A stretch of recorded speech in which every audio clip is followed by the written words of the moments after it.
Zarifa Hassanai, a 32-year-old soldier on her first international mission, has lost her life while attempting to disarm unexploded ordnance in Latvia as part of a NATO deployment. The EU ambassador has asked Albanian politics to find a solution to the local political situation, as it is imperative that Albanians be represented by all political parties in upcoming local elections. With the majority of votes, the Security Commission has overthrown the decree by President Ilir Meta to return the vetting law to the state police.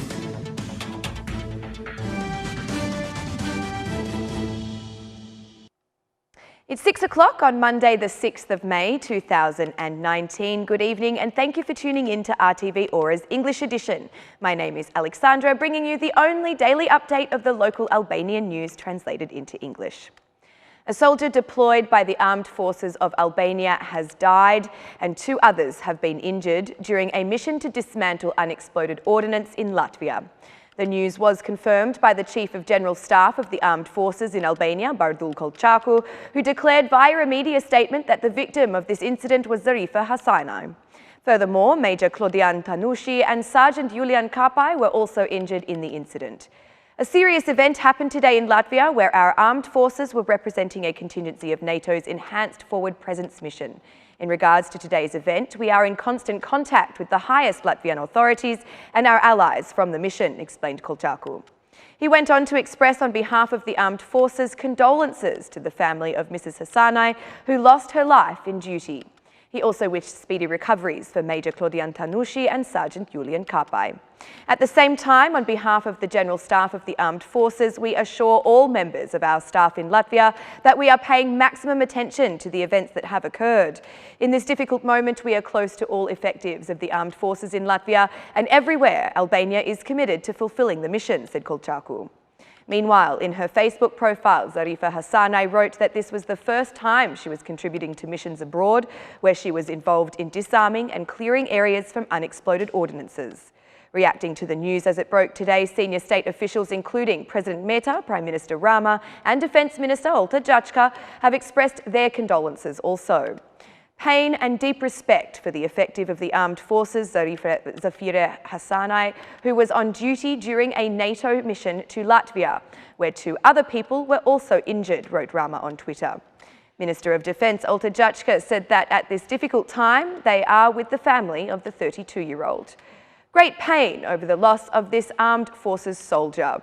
At this difficult moment, we are close to Zarifa's family and we will continue to be close to them to face this great loss together.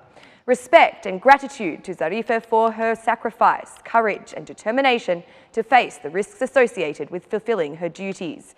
To our injured boys, Major Claudian Tanushi and Sergeant Julian Kapai, I wish for a quick recovery and a swift return to our family of armed forces, expressed Jachka. For 2 years, the men and women of the armed forces have contributed in Latvia within the framework of the Alliance's collective defence.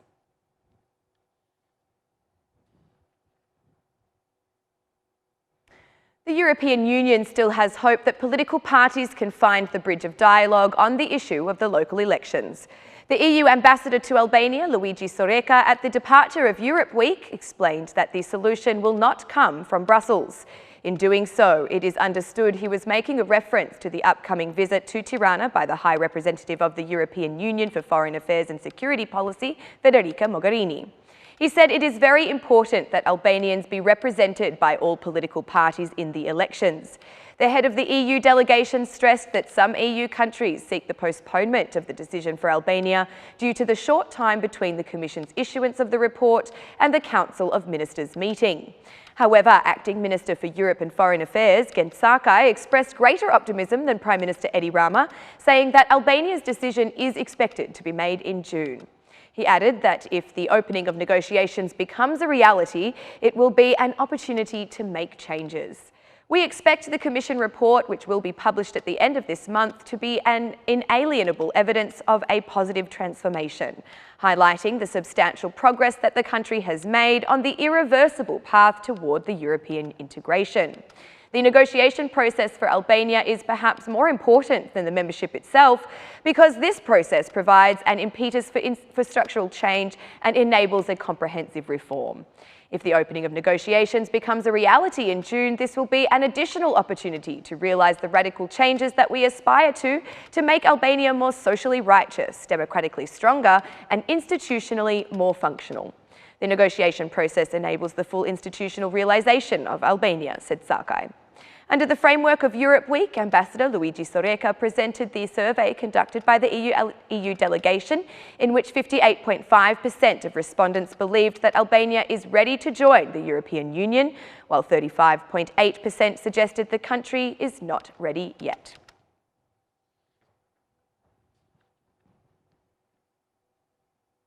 The Security Commission has overthrown the decree of President Meta by a majority of votes to return the vetting law to the state police, receiving only 3 votes in favour. According to the President's decree, vetting by the Internal Affairs and Complaints Service violates the impartiality and the standards of the existing law. During the Commission's discussions, Interior Minister Sandor Leshaj demanded the overthrow of President Meta's decree, as he said he was biased over the ministry and that the law did not violate the police's independence. The President's claim is that if we give more time to the process, we put pressure on people who are in the vetting process. Vetting is a process that will continue even when this law expires. The absolute majority of the police is not under pressure from vetting because they expect nothing to happen to them from vetting. I urge you to stay to the previous decision to overthrow the President's decree because we are confident that we have given a new rhythm to the process, said Leshaj.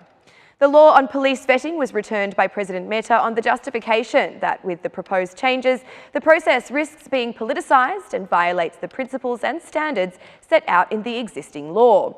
Furthermore, it does not create guarantees that the current assessment of the state police and the Guard of the Republic will be realised on time and with impartiality.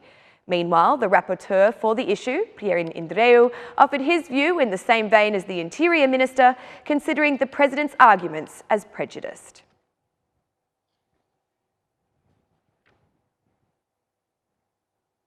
All persons who produce, import or sell food products that endanger the lives of Albanian consumers will be punished with between 3 and 15 years of imprisonment. The new amendments to the Penal Code were presented by Prime Minister Edi Rama at a discussion with stakeholders. Although the changes have led to an increase in the belief that hormones added to vegetables are now being used above the allowed norms, Rama confirmed that this is a precursory move and that there are no current concerns relating to food produced in Albania. According to him, this has been confirmed by the fact that no claims on made in Albania exports have been raised by EU countries. For concrete results and effective control, Agriculture Minister Bledi Čuçi announced that during the meeting that the National Food Authority will be fully restructured. Agro-processors themselves have demanded clear rules to ensure that penalties are not imposed on all producers based only on assumptions.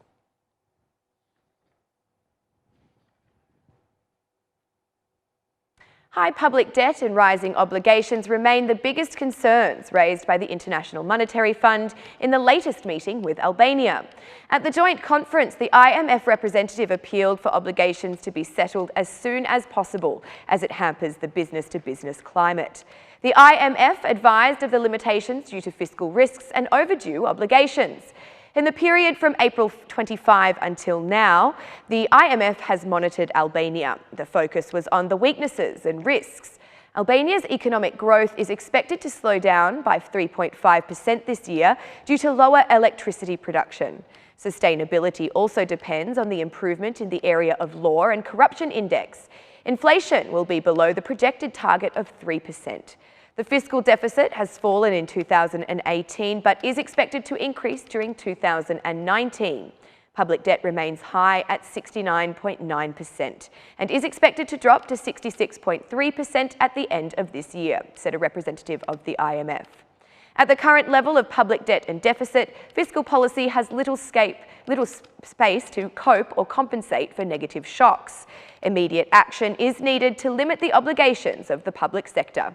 These debts are affecting the business climate and trust in the government. We urge the authorities to ensure full repayment and timing of any new APA-approved reimbursement requirements without linking reimbursements with relevant tax revenue streams, continued the IMF representative. Such concern was also accepted by the Finance Minister, who stated that the government remains committed to settling all outstanding obligations. The international financial institution also raised a number of reservations regarding the law on the investment corporation, while the minister stressed that the IMF and World Bank suggestions will be taken into account. And that's the news across the country today.